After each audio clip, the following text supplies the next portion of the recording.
Thanks a lot, Yuri, and thank you all for inviting me. It's a pleasure to be here. Today, I'm going to tell you about non-adaptive adaptive sampling on Turnstile stream. It's joint work with Ilya Rosenstein, David Woodruff, and Samson.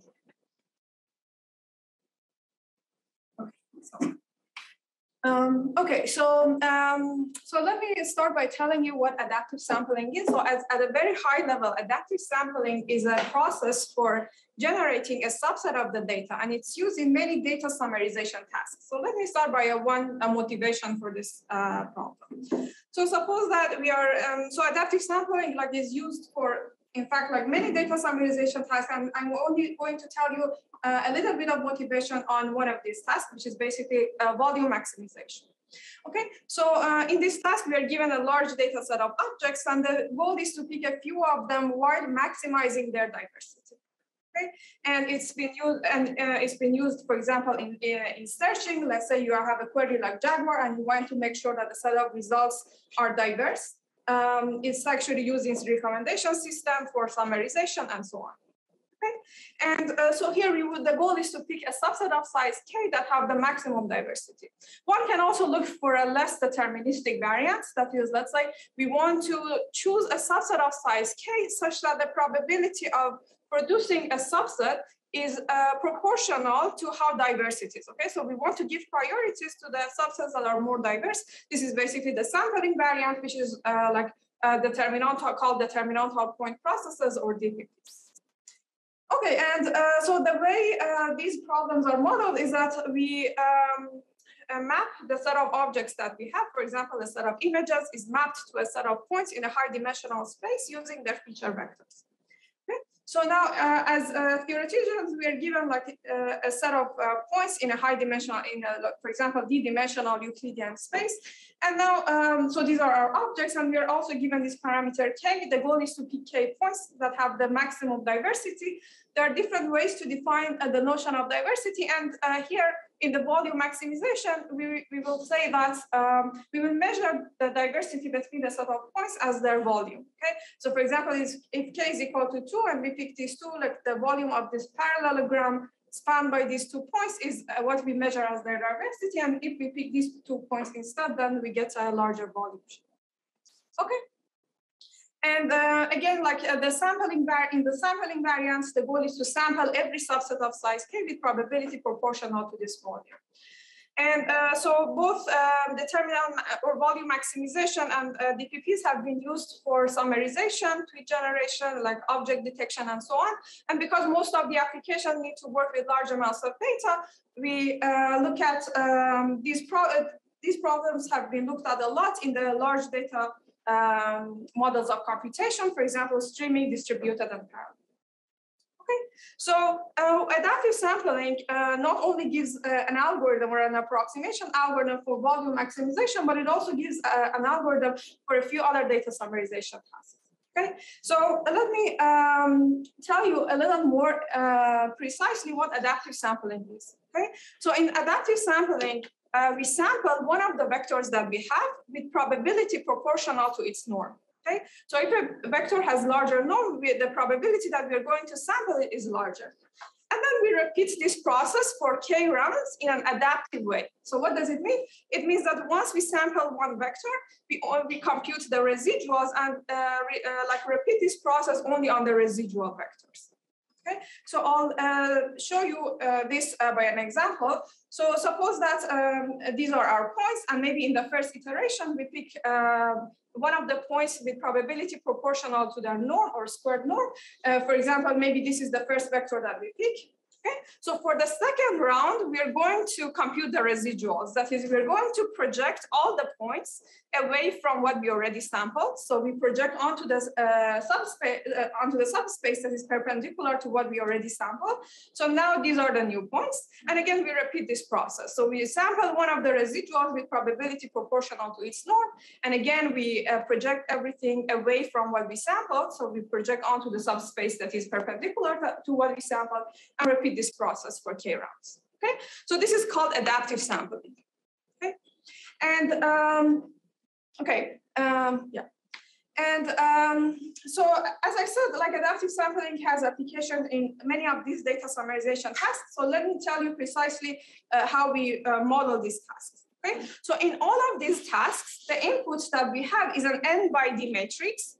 So n corresponds to the set of n objects that we have in our data set, and d is just the dimension of the space where we map our objects to. Okay? So each row of this matrix corresponds to one of the objects that we have in our data set of size n. So we have an n by d matrix. You're also given a small parameter k, which basically represent the size of the representation or small representation that we're looking for. Okay? And in each of these tasks, we try to optimize a different function. For example, in the row subset selection problem, the goal is to pick k rows of this matrix, that is k objects in the data set, such that in some sense, they're the best set of representatives. What does it mean? So the optimization function that the error that we want to minimize is basically the sum of the square distances of all the vectors that we have, all the objects, to the subspace that is spanned by the points that we picked. Okay, so we pick k rows, and that will be form a subspace of dimension k, and then we measure the error of all the other vectors that we didn't pick to this subspace. Okay, so in row subset selection problem, the goal is to pick k subsets that mean this error is minimized. In subspace approximation, the goal is to pick a subspace of size k such that, again, the total error is minimized. Now, the difference from before is that now this subspace doesn't need to be spanned by k rows from the original matrix.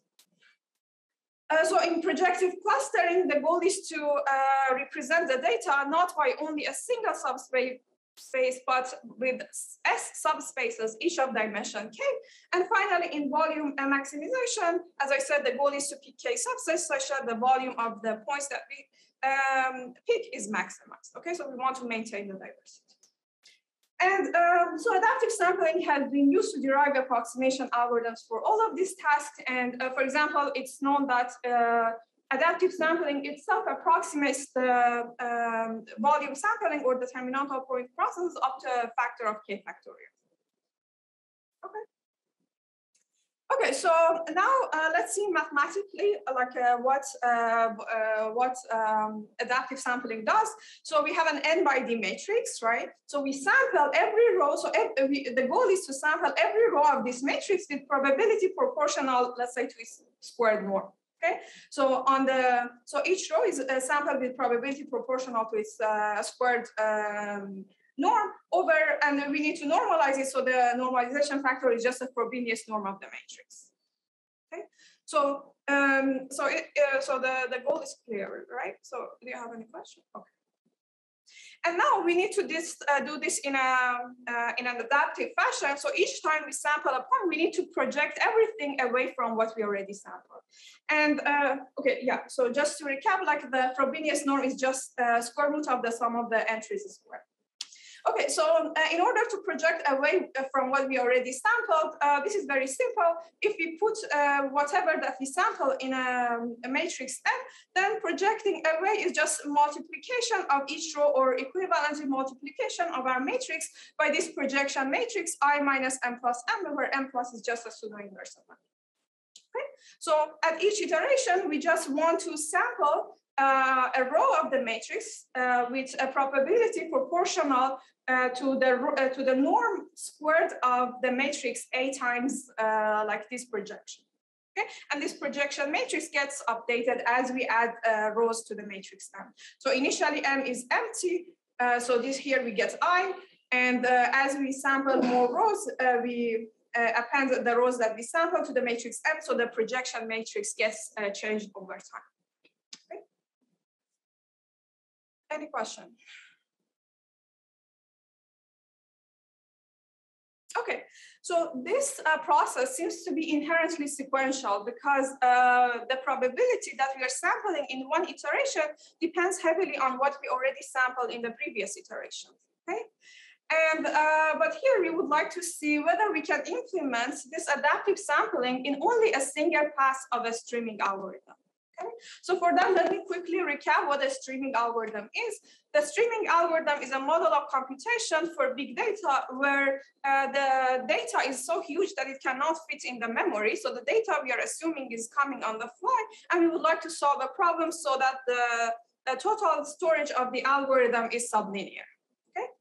And so the parameters that we care about mostly is like the space, the number of passes we make over this data, and the approximation factor.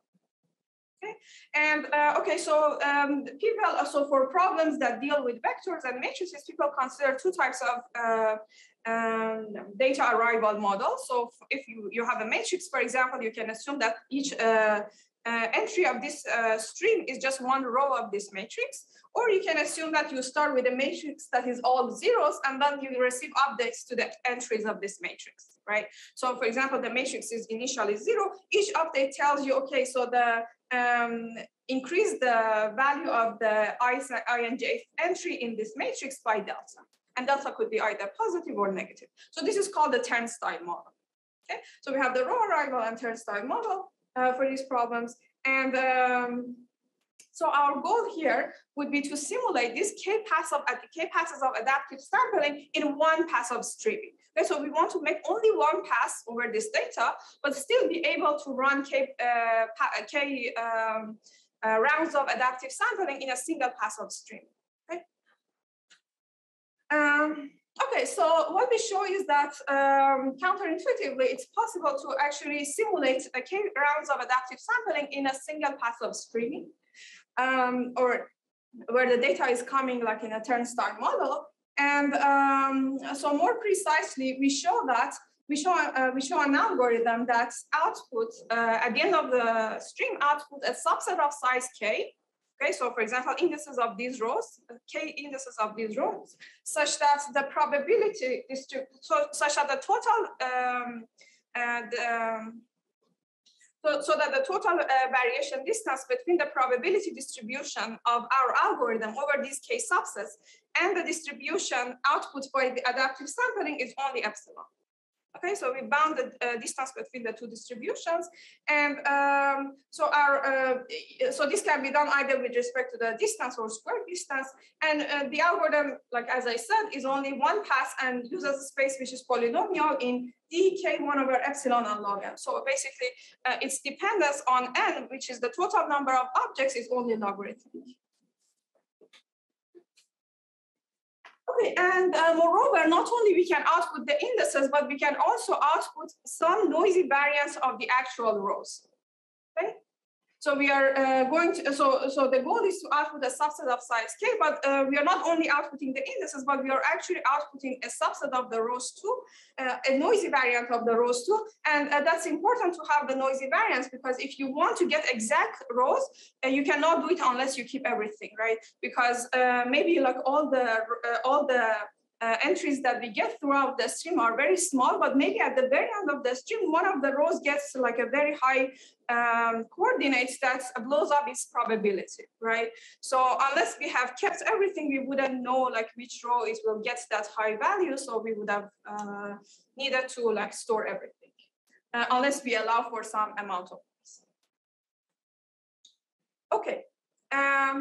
And the way we get this algorithm is via some sampling. So basically like LP2 sampling. So let me say what this is. So we basically generalize the L2 samplers for vectors to matrices. So we have like an algorithm for L2 samplers for vectors. I'm going to go over it. And we generalize it for matrices. And moreover, we also generalize it to handle post-processing. Okay. So let me be more precise. So in this problem, we are given a matrix A, again, an n by d matrix that is coming in a streaming way. And at the end of the stream, we are also given this post-processing matrix P.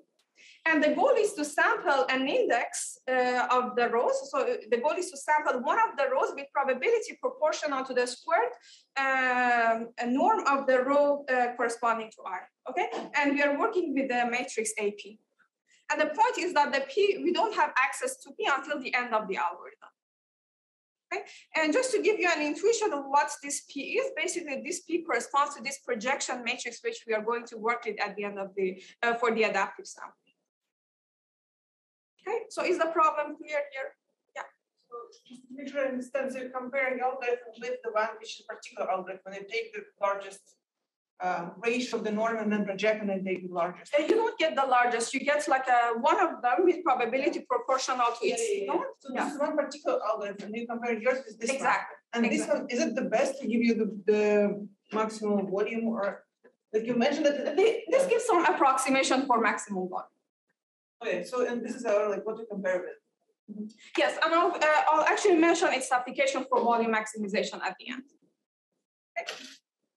Okay, so we actually show that it's possible to get this sampling with like some relative error, like 1 plus epsilon approximation from plus some small additive term. Again, in one pass and using a space which is polynomial in D, 1 over epsilon and log.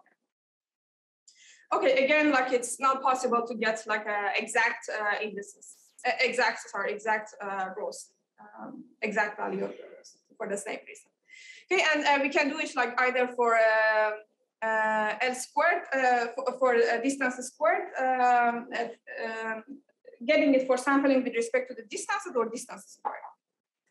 Okay, so now let's see how, like what this would imply for the data summarization tasks that I mentioned in the beginning. So the first one is subset selection. So as I said, let's say row subset selection. Again, here we have an n by d matrix. The goal is to pick a subset of rows of size k such that the total error is minimized. And the error, we measure it by like the sum of the square distances of all the rows to the subspace spanned by the rows that we picked.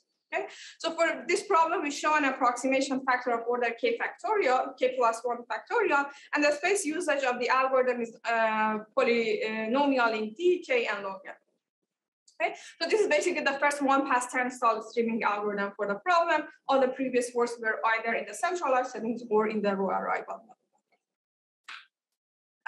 Okay, so the next is for subspace approximation. Again, here the goal is to pick a subspace of dimension k such that the total error of all the rows, total distance squared of all the rows to the subspace that we pick is minimized. And here we show that we can get a order k plus 1 approximation with space polynomial again in D, k, and log n. This is the first relative error on the turnstile stream that actually returns noisy rows of the actual matrix. And so like there's another work that gives like a much better 1 plus epsilon approximation, but it uses like larger number of rows and rows are not from the actual matrix. We can modify our algorithm to actually guess like this 1 plus epsilon, but again, our number of rows will blow up and the space too. Okay. So then the third application is to projective clustering. Again, like here, the problem is that instead of reporting one subspace, we want to report S subspaces, each of dimension k, such that the total error of all the rows to these subspaces is minimized.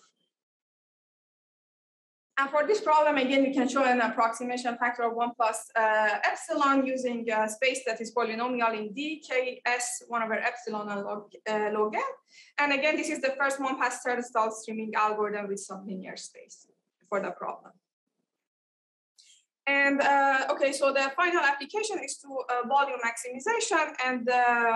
And again, just to repeat here, the goal is to pick a subset of size k of the rows such that the volume of the parallelepiped spanned by those k points is maximized.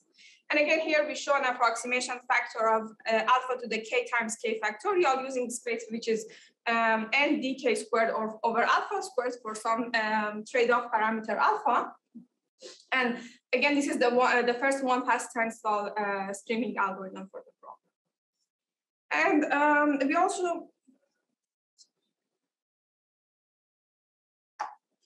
also show some lower bounds for the for this volume maximization problems, and also some other upper bounds for the problem in the row arrival model. But I'm not going to go over the results in detail, but just let me mention that like the upper bound that we get here is like tied up to a factor of k factorial in the approximation factor and k cubed d in the space. Okay, so yes, as I mentioned, like we show further like results on the lower bound side and the upper bound on the row arrival. Okay, so so with that, let me start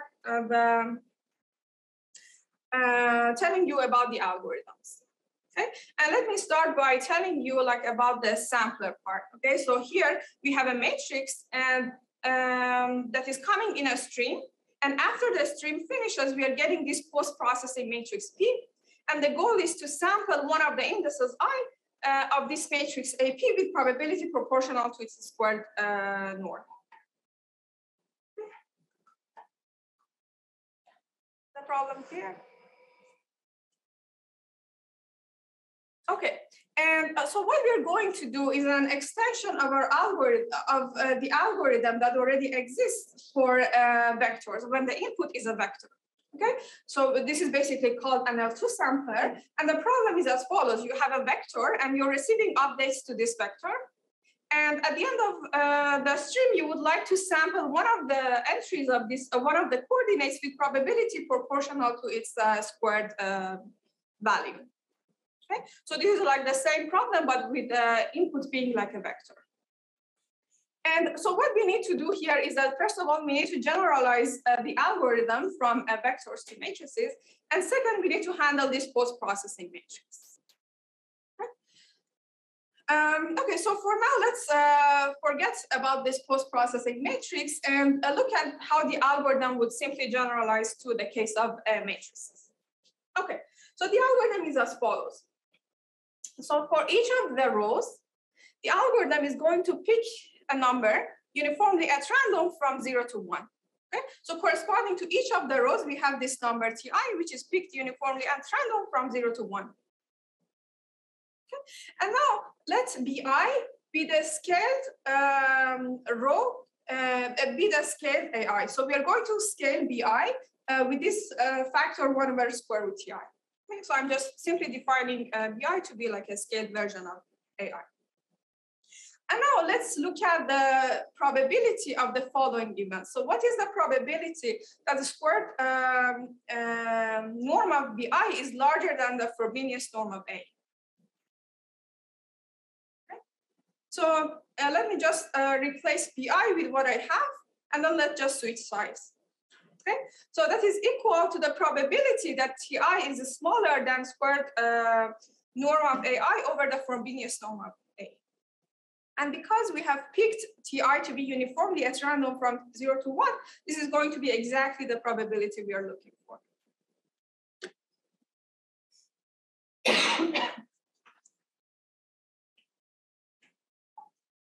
Okay, so what does this mean? This means that if we do this process, if we pick each Ti, if we pick Ti for each of the rows and look for these events, okay, and return the index that satisfies these events, then we have returned the row with the correct probability.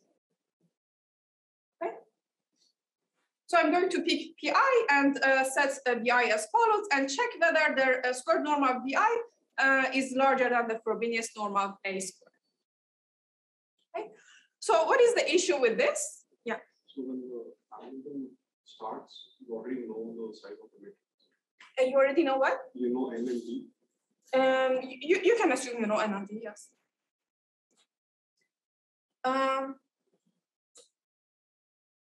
Okay, so the problem with this algorithm is that what happens if for multiple rows, this event happens, okay?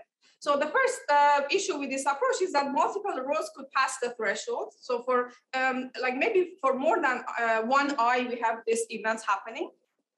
And like for that, we simply set the threshold to be higher, right? So that the probability of multiple rows passing the thresholds becomes very small. And for that, we need to just repeat this process until we get at least one of the probability of one of these events happening for one of the rows to become large. So this is simple to handle. And the second one is that, okay, so we don't have access to the values of norms of Bi squared and F squared, okay? Because the matrix is coming in the in a stream. So what we do instead is that we are going to approximate both of them. And we're going to approximate them. So we are going to approximate the squared norm of Bi using a generalized version of quantification. We are going to approximate the Frobenius norm of A squared using a general variant of AMS. So for that, so I'm only going to show you like the generalized version of CountSketch, and for that, let me start with telling you what's just a recap of what CountSketch is. So in a CountSketch, we are given, so it's an algorithm for the following problem. We are given a stream of updates to a vector. So we have a vector f, and we're receiving updates to this vector. And the goal is to estimate every coordinate of this vector up to like an additive error. Okay, so you would like to get an estimate for every coordinate of this vector with additive error, which depends on the total norm of the vector. Okay. And now what we need here is basically to generalize it to the matrix case. So in the matrix case, we are receiving a matrix in a turnstile stream fashion. And the goal is to estimate the norm of every row of this matrix, again, up to an error which depends on the total Frobenius norm of B. Okay? So we just want to generalize the CountSketch to the case of matrices. And let's see what CountSketch does. So it basically, okay. So the CountSketch is very simple. It basically keeps like a table of size order log n by 1 over epsilon squared. Okay, so each of the rows correspond to a hash function, which hashes all the, let's say here, all the rows of, all the entries of this vector to one of these buckets, okay? So we have n coordinates in this vector, and we are going to hash them to one of these B buckets, okay? For example, maybe the first hash function hashes the index I, the ith coordinate to the first bucket, and it also assigns a random plus minus 1 to each of these assignments. Right? So this means that the first coordinate using the first hash function is mapped to this bucket with a plus sign. So now whenever I receive an update to the ith coordinate, I'm going to add that update to the first bucket using the first hash function. So maybe in the second hash function hashes index I to the fourth bucket, so with a minus sign. So now whenever I receive an update to ith coordinate, I'm going to decrement that value from the content of this bucket, okay, and so on. So this is CountSketch. It's very simple. It's known that if at the end of the stream, you take the median of all the buckets corresponding to the ith coordinate, this is going to give you an estimate that you're looking for. So this is just simply like the CountSketch, which estimates the coordinates of a vector. And now we want to generalize this to the case of a matrix. And we do it very simply or very similarly to the previous case. So now the content of each bucket, instead of being a single scalar, is going to be a vector of size D. So we are now mapping the rows of the matrix to these buckets. So now every bucket, instead of containing a single value, it contains a vector of size D. Okay, and now similar to before, we hash every index I using each of these R hash functions to one of these B buckets, and now with like a random plus minus sign, and once we receive update, we just update the content of that bucket. Okay, any question? So just the space usage of the algorithm will blow up by D because the contents is just like now a vector of size D. Okay, so this, so similar to like the CountSketch, we can show that this algorithm works for keeping the norm or estimating the norm of the rows of the matrix up to an additive factor that depends on the Frobenius norm. This is in particular good for the rows that have large norm, right? Because then this additive error becomes like a small multiplicator and gives us a better estimate. Okay, so let's go back to our algorithm. So our goal was to see for which of the rows this event happens. So we said that, okay, we don't have access to these values exactly. So we are going to estimate the squared norm of, or a norm of BI using generalized CountSketch, as I said. We are also going to estimate the Frobenius norm of A using the generalized variance of AMS. And now we test the same thing, but with the estimated values. Okay, and then again, as I said, we need to repeat this process. And this will be like the whole algorithm. Okay, so this will give us the sampler that we want without the post-processing. And now to show that this algorithm actually works with the post-processing matrix P, it's enough to note that everything that is done by counter sketch and generalized counter sketch can be written as a form of like multiplying a matrix from the left side by our matrix A. Okay. So the sketch, like this hashing with a plus minus sign, is equivalent to just multiplying a matrix from left to our matrix A, or like P or whatever that we want. What is that? Okay, so what does it mean? It means that if we apply our sketch to the matrix AP as we want, including this post-processing, it's equivalent to applying our sketch only on the matrix A, and only at the end, we are going to multiply our sketch by this matrix, post-processing matrix P. Okay. So now, like without any change, we're going to run our algorithm on the matrix A as we receive it throughout the stream, and at the very end, we are going to multiply our data structure, which is basically this table, by like the post-processing matrix P, and this uses like no more space. Okay, so this would give us like the sampler that we want. We can sample the rows of the matrix with probability roughly proportional to their norm squared. And now let's see how using this sampler we can get, we can simulate adaptive sampling. Okay, so as you can probably expect, we are going to construct k instances of this sampler, each of them for handling one of the iterations of this adaptive sampler. Right? And we are going to proceed as follows. So we're going to use the first sampler to sample the first row of the matrix. So currently there is no post-processing matrix because we have not chosen any rows. And once we actually sample one row, we are going to append it to the set of rows that we have already picked. And this will allow us to update our projection matrix. Okay, so for the round, so to sample the ith, basically to run the ith iteration of adaptive sampling, we are going to use SI, which is the sampler, and the post-processing we are going to use depends on what we picked in the first few iterations. Okay, so just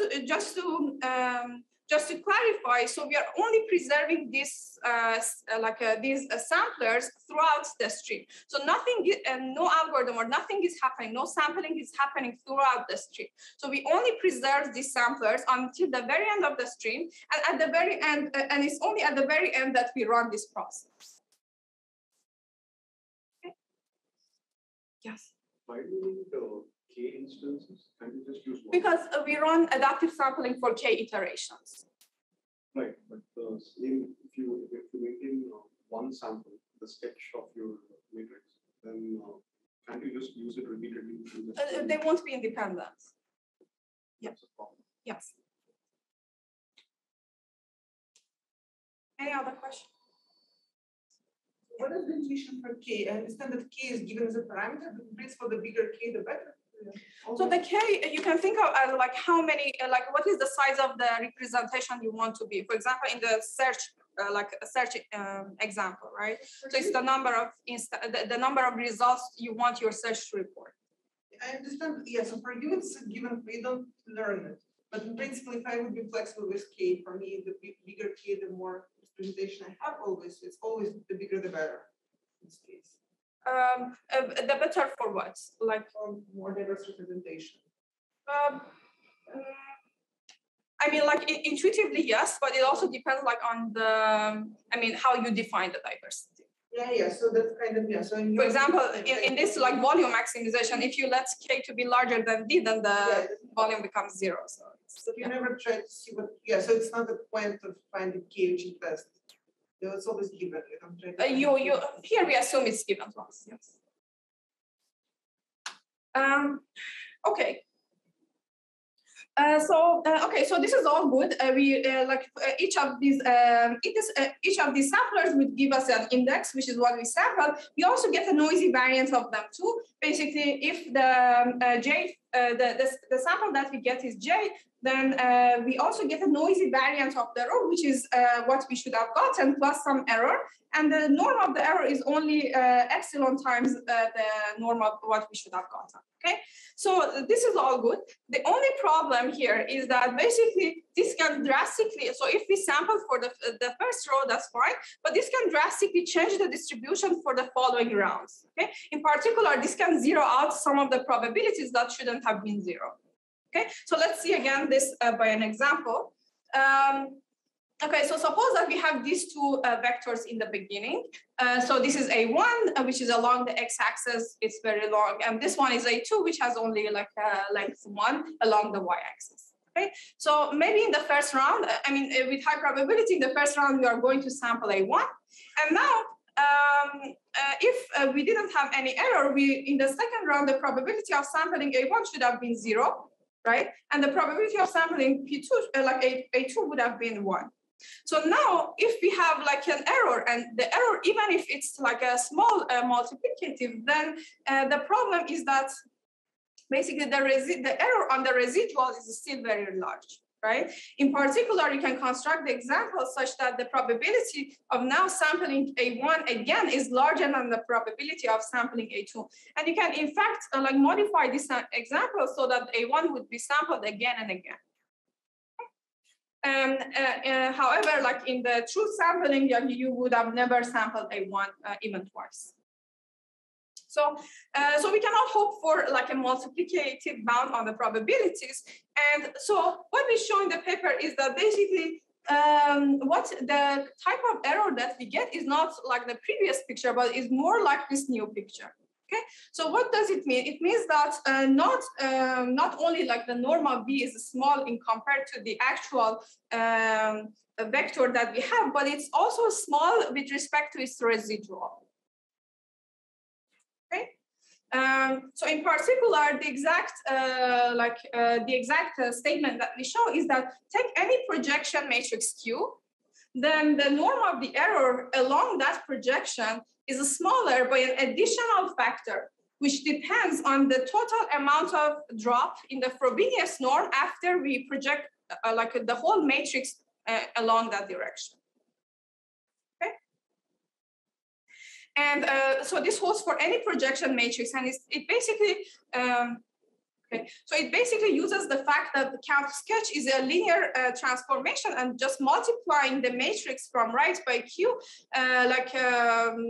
is equivalent to multiplying the error by that value. Okay, so the noise goes down from epsilon times APF to epsilon times APQF. Okay, so this also like intuitively means that all the error along each direction is well partitioned. Okay, so this will actually be enough to bound the additive error of sampling probabilities, sampling the probabilities in the subsequent rounds. The main technical part of, one of the main technical parts is basically to show that this error does not propagate in a bad way. Okay, so that, like you get an error, which we showed is not too bad for this round, but the error would not like propagate in a bad way like for the subsequent rounds.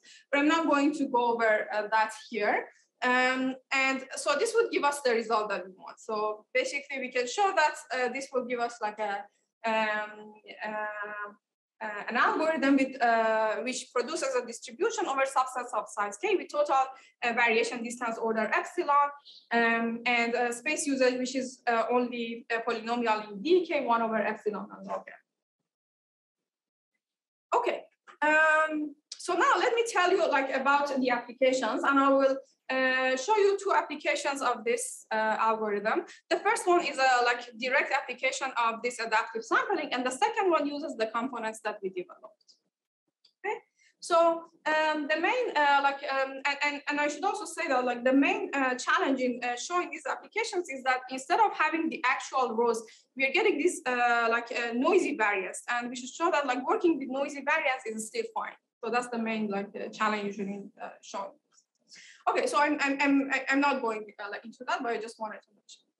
Okay, so the first application is in the row subset selection problem. So again, just to remind you once more, here we are given a matrix that is n by d, and we're given a parameter k. The goal is to pick k rows of the matrix such that the total distance, square distances of all the rows that we didn't pick from the subspace that is spanned by the rows that we picked is minimized. Okay, so we use like a simple known facts here. So basically, we know that adaptive sampling provides a k+1 factorial approximation for this row subset selection problem. Okay, so basically, we know that like the adaptive sampling provides like a k factorial approximation to like volume sampling, and volume sampling provides a k+1 approximation to row subset selection. So putting these together, adaptive sampling provides a k+1 factorial approximation for subset selection. And what we exactly showed here is that our we can simulate this adaptive sampling in a non-adaptive way in a streaming setting, so we can just use what we have. So basically, like for a set of indices J output by our algorithm, the total Frobenius norm of the error from the noisy versions of the samples is not much more than the total Frobenius norm of the error reported by the actual rows. And basically, this would be so here, like R is the set of noisy rows and M is the set of true rows. And so basically, so we have this with high probability. So like for most of the J's with a constant probability, with like the probability of sampling like a subset will be within a constant factor of the probability of sampling that's non-adaptive. Okay, so this would give us like the result on a row subset selection. We get a k+1 factorial approximation using space, which is only polynomially in d, k, and log n. Any question from that? Okay, so let's see like a little more interesting application of it, which is basically to volume maximization. Okay, so again, let me remind you, in volume maximization, we are given a matrix A, and the goal is to pick k rows of the matrix that have the maximum volume. And again, the volume is just the volume of the parallel pipette spanned by those k vectors. And it's known that a simple greedy algorithm achieves a k factorial approximation for the problem. And how does the greedy algorithm work? It basically picks the point that has the maximum norm. And at each of these k iteration, it picks the point that is furthest away from the subspace of what it has already picked.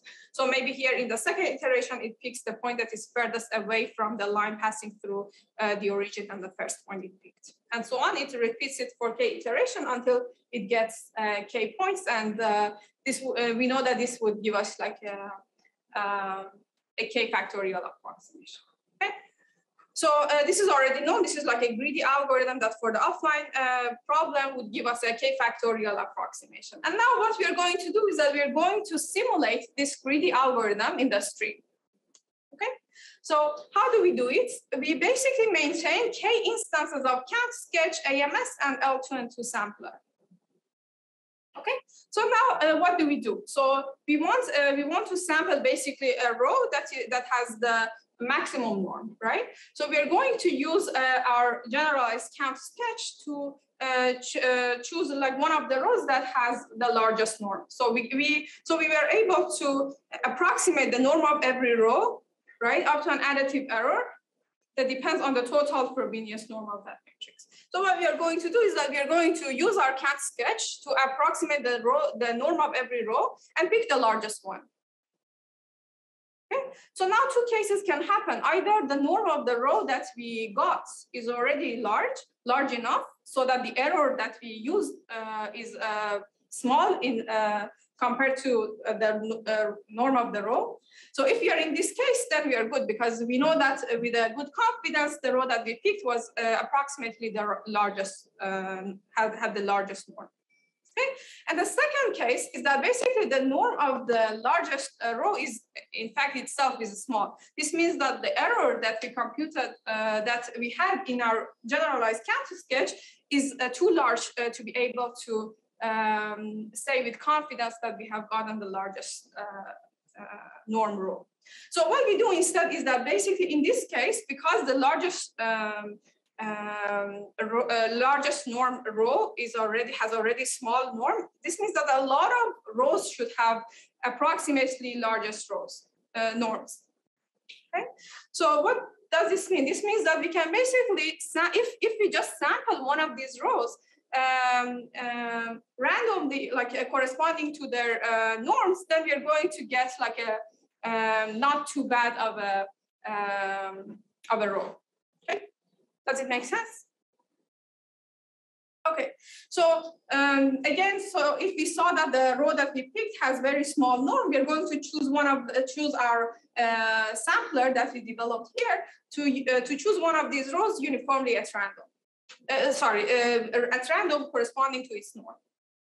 Okay, so we can show that basically this would give us like enough gain in each iteration.